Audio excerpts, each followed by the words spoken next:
요즘 이제 여름의 끝물이라서 모기가 아직 좀 있는데요. 저도 오늘 예배 끝나고 저 앞에서 인사 나누고 잠깐 악수하는 사이에 제 손이 좀 맛있게 생겼나 봐요. 그래서 그 사이에 모기가 3방이나 물었어요. 맛있는 손입니다. 근데 어제 새벽에 저희가 끝나고 애찬을 나누는데요. 요즘 토요일날 새벽이 아주 예배 끝나면 근사한 레스토랑 같아요. 음식이 너무 잘 나와서 이거 이렇게 하다가는 큰일 나겠다 이런 생각 제가 좀 하는데 어쨌든 너무 잘 먹었습니다. 감사한데 음식을 나누다가 저희가 이제 남자분들 앉으신 테이블에서 말이에요. 어떤 분이 이제 감자가 맛있다, 어떤 고구마 맛있다, 이런 이야기 서로 난 감자가 좋아, 고구마가 좋아 이런 얘기 하시는데 그 중에 한 분이 난 교회가 제일 좋더라 이렇게 말씀하셨거든요. 제가 얼마나 그게 은혜가 됐는지 모릅니다. 난 교회가 제일 좋아. 한번 따라 하시죠. 난 교회가 제일 좋아. 난 교회가 제일 좋아. 되게 감동이 됐어요.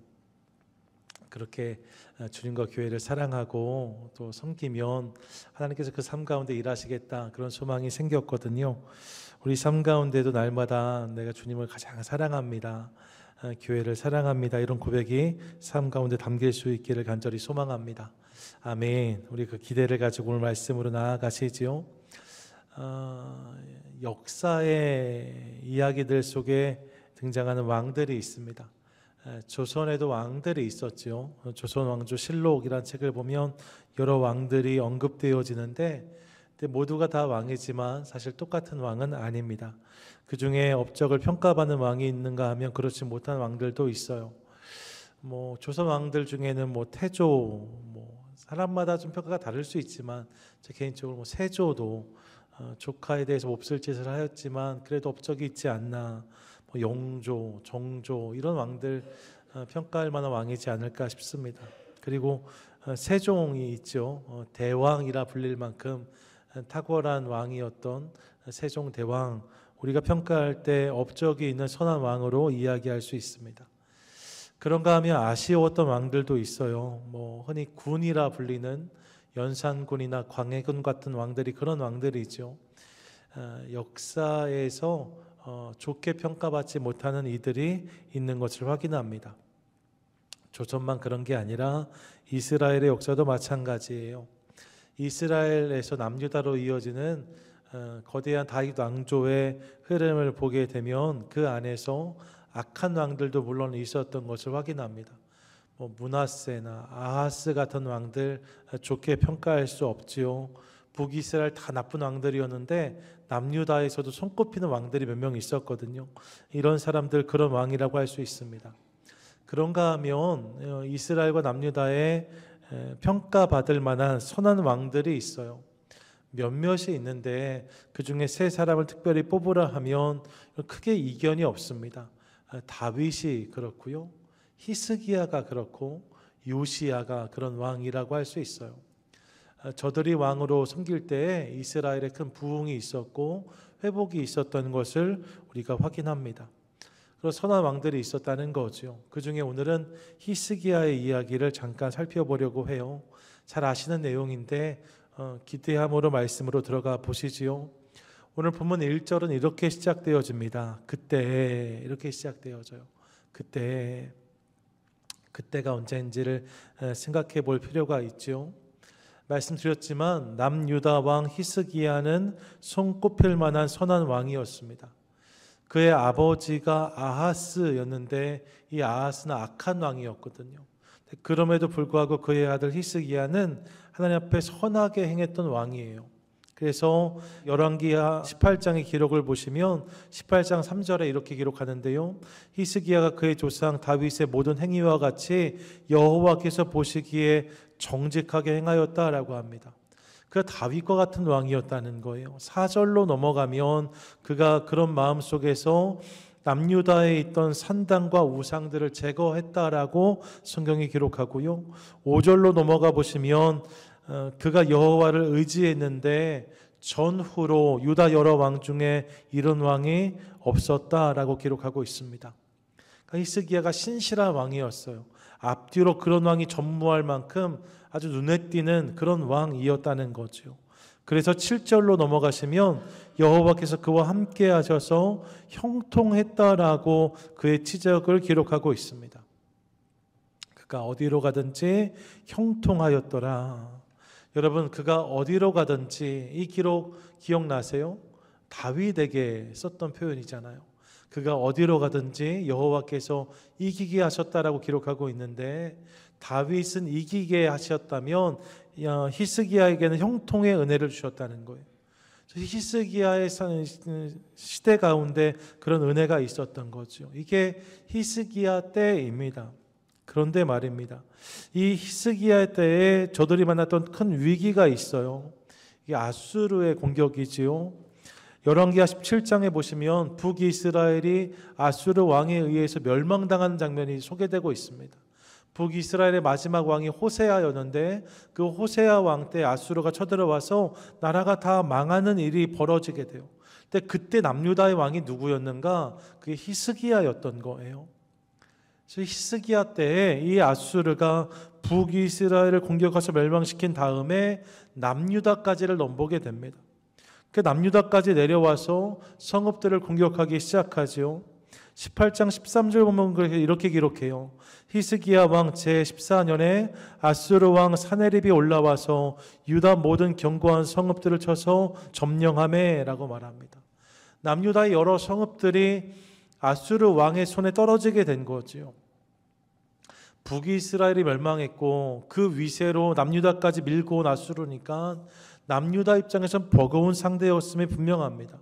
히스기야가 맨 처음 화친을 청해요. 14절인데 내용을 보시면 아수르에게 사람을 보내어서 우리가 잘할 테니까 이 공격을 좀 거두어 달라 이렇게 말하죠. 그때 아수르 왕이 무엇을 요구하는가? 본문을 보시면 아수르 왕이 곧 은 300달란트와 금 30달란트를 정하여 유다 왕 히스기야에게 내게 한지라 라고 되어져 있습니다. 조공을 바치라고 한 거예요. 은 300달란트, 금 30달란트면 이게 어마어마한 양이거든요. 근데 이런 엄청난 금액의 조공을 바치면 우리가 생각해 보겠다 한 거죠. 히스기야가 이 이야기를 듣고 사력을 다해서 이 재정을 만들어냅니다. 본문 15절과 16절에 그 내용이 기록되고 있는데, 성전과 왕궁의 은금을 모두 내어줘요. 기둥에 입혔던 금까지 다 걷어서 그렇게 만들어서 아수르로 보낸 거지요. 그런데 말입니다, 아수르의 사네립이 이 재정을 받은 다음에 이것을 받고 나서 사네립이 약속을 지킨 것이 아니라 대군을 보내어서 예루살렘을 포위하게 합니다. 악한 세력은 속임에 능하거든요. 그러니까 절대로 넘어가면 안 돼요. 속이는 말에 넘어가면 실망하고 실족하기 쉬운 거죠. 아수르 왕이 이렇게 히스기야의 뒤통수를 친 거예요. 대군을 보내서 예루살렘을 포위합니다. 이제 더 이상 히스기야가 버틸 수가 없어요. 붙잡을 수 있는 것이 아무것도 없지요. 그래서 저가 하나님 앞에 나아갑니다. 그리고 하나님의 은혜를 간절히 구해요. 역사의 주관자이신 하나님, 우리를 도와달라고 간절히 부르짖은 거지요. 그때 하나님께서 그의 기도에 응답해 주십니다. 그래서 19장 35절에 보시면 이 밤에 여호와의 사자가 나와서 아수르 진영에서 군사 18만 5천 명을 친지라. 아침에 일찍 일어나 보니 다 송장이 되었더라 라고 말해요. 예루살렘을 포위하고 있던 모든 군사가 다 송장이 되어버렸답니다. 그리고 사네립이 본토로 돌아갔다가 그 여정에서 시해당하는 일이 벌어지게 됩니다. 아수르가 남유다를 공격하려고 했는데 역으로 그 나라에 큰 위기가 찾아오게 된 거죠. 이를 통해서 위기를 벗어나는 남유다를 만납니다. 이게 열왕기하 18장 19장의 이야기예요. 하나님의 은혜로 큰 위기를 넘긴 이야기가 등장하는 거죠. 그리고 나서 20장의 시작이 그때입니다. 그러니까 20장 1절에서 언급되는 그때는 어떤 때인가? 아수르라는 어마어마한 적의 공격이 이제 막 사라진 때입니다. 하나님의 은혜로 위기를 극복한 때입니다. 이제 무언가 다른 일을 도모할 수 있을 때, 그때가 바로 이때가 아닐까 싶습니다. 그런데 그때 본문이 어떤 이야기를 이어가고 있는가? 바로 그때 히스기야가 병이 들었다라고 말씀해요. 여러분, 나라에 큰 위기가 있어서 그 위기를 간신히 넘어왔는데 이제 이 히스기야에게 병이 찾아왔다는 거예요. 설상가상이지요. 산 넘어 산이라고 할 수 있습니다. 이때 히스기야의 나이가 연대로 따져보면 39쯤 되었을 거라고 얘기하거든요. 그러니까 왕이 즉위하고 나서 연대를 쭉 따져보면 39대가 이 20장이에요. 아직 40도 되지 않은 젊은 왕인데 병이 찾아온 거죠. 하나님은 히스기야에게 이 병에 대해서 말씀하시면서 집을 정리하라고까지 말씀하세요. 여러분, 나이 40이면 이제 한창 꿈꾸고 무언가를 도모해야 될 시기인데 집을 정리하라고 하시니까 이 말이 얼마나 그에게 무거웠겠습니까? 근데 그런 일이 히스기야에게 찾아온 거죠. 왕이었지만, 젊은이였지만 그에게도 이런 위기가 찾아왔다라고 본문은 말씀하고 있어요. 이 1절을 대하면서 저는 인생이 얼마나 연약한지를 새삼 깨닫습니다. 여러분, 같이 한번 해볼까요? 모든 인생은 연약합니다. 모든 인생은 연약합니다. 여러분, 이 사실을 깨달아요. 제 아무리 왕이어도 별 수 없답니다. 젊음도 소용이 없어요. 예외가 없습니다. 인생엔 끊임없이 위기가 찾아와요. 그 위기를 만나는 것이 우리의 모습인 거죠. 그 위기 앞에서 어려워하는 것이 우리의 모습인 거예요. 어렸을 때 기억에 세제 광고 중에 여배우가 나와서 하얀색 천을 탁 털면서 빨래 끝 뭐 이렇게 했던 그런 광고 여러분 기억나세요? 하이타인지 뭔지 모르겠는데 어쨌든 그런 광고가 있었어요. 빨래 끝. 근데 여러분, 빨래가 그렇게 끝나면 참 좋겠지만 빨래는 그렇게 끝나지 않습니다. 한번 빨래가 끝나면 그 다음 빨래를 또 해야 되고 그 빨래를 또 해야 되고 또 해야 되잖아요. 언제까지 하셔야 돼요? 이 세상의 삶이 마감될 때까지 빨래는 해야 되는 거잖아요. 세탁기가 저희 집도 매일 돌아가요. 그걸 보면서 빨래가 참 많다 이 생각하거든요. 빨래 끝. 여러분, 그런 거 없습니다. 빨래는 계속되는 거예요. 빨래만 그런 게 아니지요. 인생에 찾아오는 위기도 그와 같지 않은가 하는 생각을 해보았습니다. 바람이 잠시 멈출 수 있지만 바람이 없어지지 않는 것처럼 인생에 찾아오는 위기는 계속해서 이어지는 거죠. 위기를 만나고 또 만나면서 그렇게 그 위기를 뚫고 지나가는 것이 인생이라고 할 수 있어요. 누구에게도 예외가 없습니다. 위기 앞에 인생은 연약한 거예요. 위기를 만나는 것도, 이별의 때를 정하는 것도 우리 마음대로 할 수 없음을 깨닫습니다. 여러분, 내 마음대로 인생을 살 수 있을 것 같지만 사실 가만히 보면요, 삶에서 내 마음대로 되는 것은 하나도 없어요. 내 마음대로 할 수 있다는 것은 착각입니다. 여러분, 실은 그렇지 않아요. 인생은 내 뜻이 아니라 하나님의 뜻대로 흘러갑니다. 인류의 역사는 사람들의 바람이 아니라 하나님의 시간표에 맞춰져 있는 거죠. 그러니까 여러분, 내 마음대로 되지 않아요. 내 뜻대로 되지 않아요. 그게 인생인 거예요. 그렇게 여러분, 모든 인생은 인생의 참 주인이시고 역사의 주관자이신 하나님을 만나야 합니다. 여러분, 인생의 주인이 내가 아니라니까요. 내 마음대로 되지 않는다니까요. 그러면 누구를 만나야 되는가? 인생의 참 주인을 만나야 돼요. 인생을 참으로 주관하시는 분을 만나야 돼요. 근데 그분이 하나님이시라고 성경이 말씀하잖아. 그분을 만나야 되는 거예요. 그분 앞에서 내 삶을 발견해야 되는 거예요. 거기에 답이 있고 길이 있는 거죠. 여러분, 우린 연약하기 때문에 나를 의지하는 것이 아니라 하나님 그분을 의지해야 될 줄로 믿습니다. 거기에 소망이 있는 거예요. 이 사실을 기억하며 인생의 길을 걸으며 날마다 하나님을 구하고 찾는 저와 여러분, 우리 모두가 되시기를 축복합니다. 아멘. 우리 한번 같이 해볼까요? 모든 인생은 하나님을 찾아야 합니다. 모든 인생은 하나님을 찾아야 합니다. 여러분, 그런 거예요. 모든 인생은 하나님을 찾아야 돼요. 예외가 없습니다. 왕도 젊은이도 하나님을 찾아야 돼요. 히스기야도 이를 알았습니다. 그래서 어마어마한 이야기를 1절에 들은 히스기야가 2절로 넘어가면 하나님을 찾습니다. 2절 같이 한번 읽습니다. 시작. 히스기야가 낯을 벽으로 향하고 여호와께 기도하여 이르되. 여러분, 정말 청천벽력 같은 이야기를 들은 히스기야가 방에 들어가서 낯을 벽으로 향했다 합니다. 벽에 얼굴을 두었다는 이야기는 내 등 뒤에 세상을 두었다는 이야기예요. 세상을 바라보는 것이 아니라 세상이 아닌 다른 것을 바라보기로 결정한 거죠. 그것이 무엇입니까? 하나님이세요. 세상을 다 내 등 뒤로 하고 내가 하나님만 바라보겠다. 이게 낯을 벽으로 향하고의 모습인 거죠. 그리고 하나님의 은혜를 간구하기 시작합니다. 하나님께 기도하는 거예요. 그 기도의 내용이 무엇인가? 본문 3절인데 3절 같이 읽습니다. 시작. 여호와여 구하오니 내가 진실과 전심으로 주 앞에 행하며 주께서 보시기에 선하게 행한 것을 기억하옵소서 하고 히스기야가 심히 통곡하더라. 아멘. 하나님, 내가 지금까지 살아온 날들을 기억해 주십시오. 나의 모습을 기억해 주십시오. 하나님 앞에서 내가 잘 살려고 애썼던 시간들을 주님 기억해 주십시오. 간절히 구했다는 거죠. 자신의 힘으로 감당할 수 없는 문제 앞에서 하나님 앞에 나아가 그분의 은혜를 구하는 히스기야의 모습을 봅니다. 여러분, 지금 히스기야의 고백이 원망이나 불평이 아니었음을 기억하고 싶습니다. 그가 선한 왕이었대요. 또 젊은 왕이었습니다. 근데 갑자기 이런 이야기를 들었을 때 이제 큰 위기를 넘어왔는데, 큰 산을 넘어왔는데 또 다른 산이 있음을 알게 되었을 때 말입니다. 일반적으로 원망이나 불평이 터져나올 수 있죠. 하나님, 왜 나에게 이런 시련을 주십니까?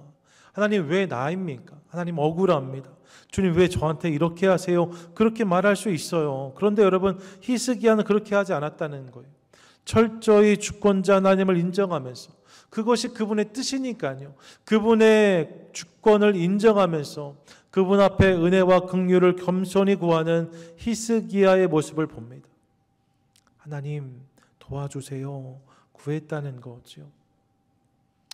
사랑하는 여러분, 저는 동일한 모습이 우리 삶 가운데도 있게 되기를 간절히 소망합니다. 아멘. 위기를 만났을 때, 또 어려운 일을 당했을 때 말입니다. 다른 것을 구하는 게 아니라 그분께 나아가 그분의 은혜를 구하는 저와 여러분 되시기를 원해요. 이런저런 것들을 붙잡고 원망과 불평을 터뜨리는 것이 아니라 우리 삶의 주관자이신 하나님, 그분을 오롯이 의지함으로 그분께 나아가 내 마음을 쏟아놓는 거죠. 그때 주님께서 그 인생 가운데 역사해 주실 줄 믿습니다. 찬송가 543장 어려운 일 당할 때 1절의 고백을 보세요. 같이 한번 읽어볼까요? 함께 읽습니다. 어려운 일 당할 때 나의 믿음 적으나 의지하는 내 주를 더욱 의지합니다.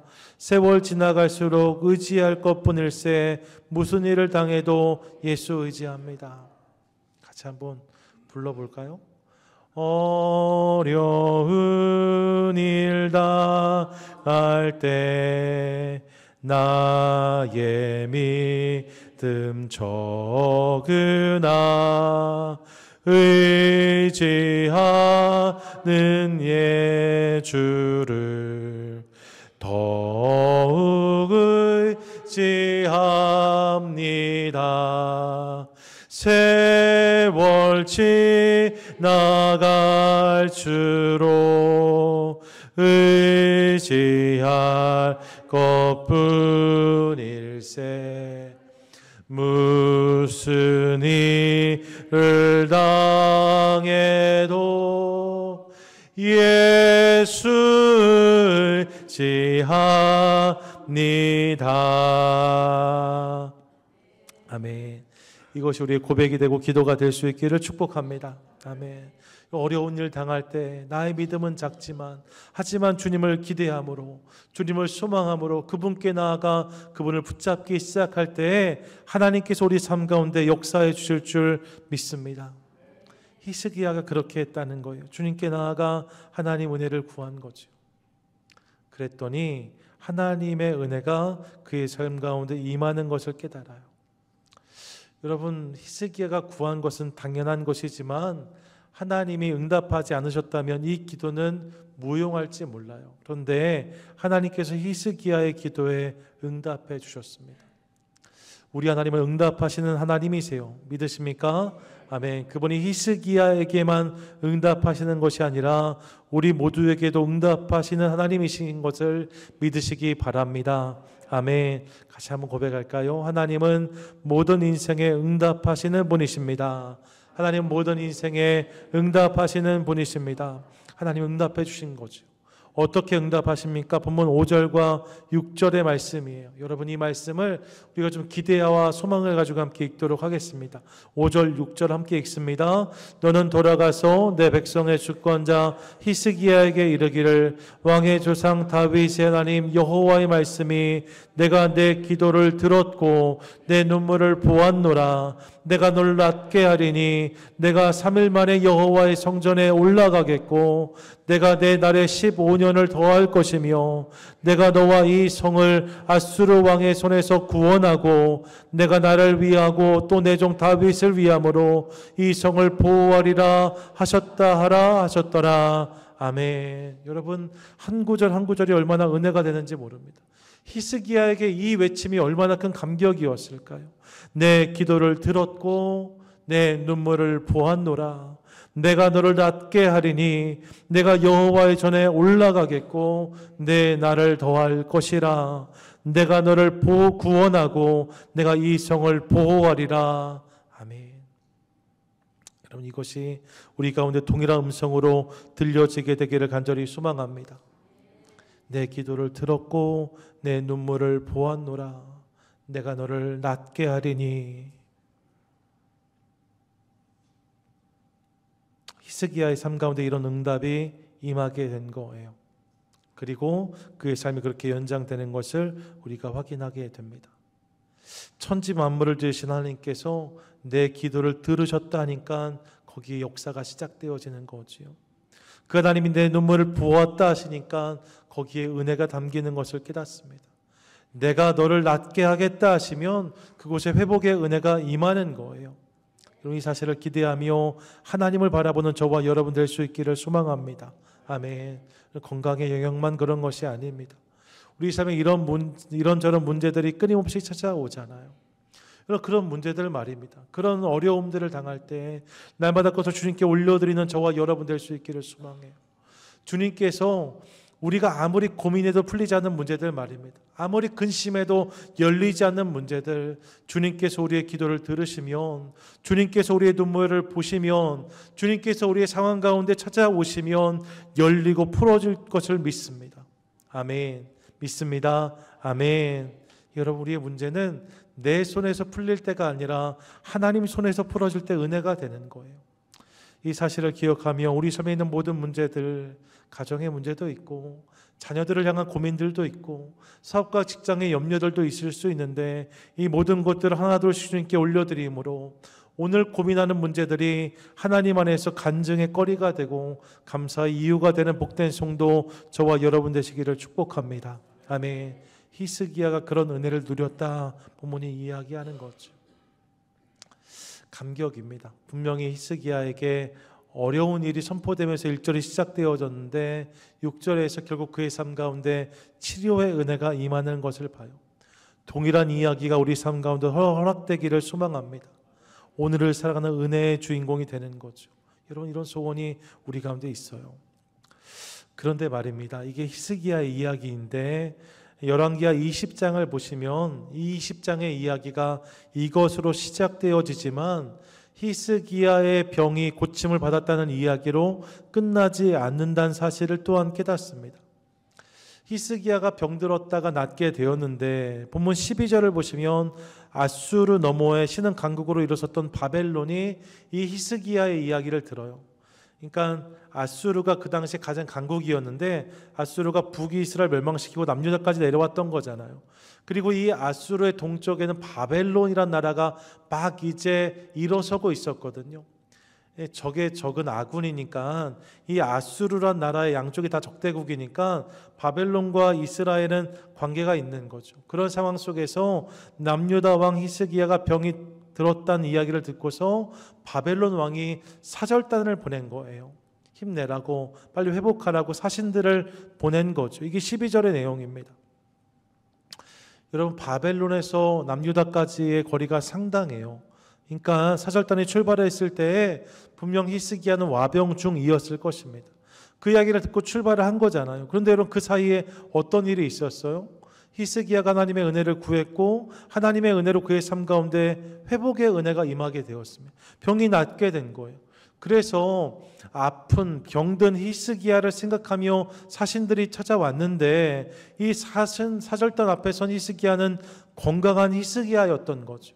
병이 다 나아서 강건한 모습으로 이들을 만나게 된 거예요.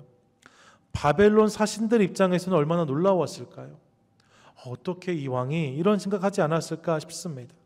그러면 마땅히 이 자리에서 히스기야는 하나님을 자랑했어야만 맞습니다. 하나님께서 나를 고쳐주셨다고, 하나님께서 이런 은혜를 부어주셨다 고백하는 것이 맞아요. 그런데 본문 13절을 보시면 히스기야는 엉뚱한 것을 자랑하기 시작합니다. 13절 보세요. 히스기야가 사자들의 말을 듣고 자기 보물고의 금은과 향품과 보배로운 기름과 그의 군기고와 창고의 모든 것을 다 사자들에게 보였는데 왕궁과 그의 나라 안에 있는 모든 것 중에서 히스기야가 그에게 보이지 아니한 것이 없더라라고 말합니다. 자기 창고에 있는 금과 은과 향품과 기름과 무기들과 창고의 모든 것을 다 보여주었다는 거예요. 나에게 이만큼 있다라고 말하는 거죠. 아수르에게 공격을 당해서 우리가 많이 힘들었다는 이야기 들었을 텐데 우리 사실 건재하다 뭐 이런 이야기를 하고 싶었던 것이 아닐까 싶습니다. 자신에게 있는 모든 것을 다 보여줘요. 근데 여러분 이것을 보여주면서 히스기야가 정말 자랑하고 싶었던 것이 무엇일까요?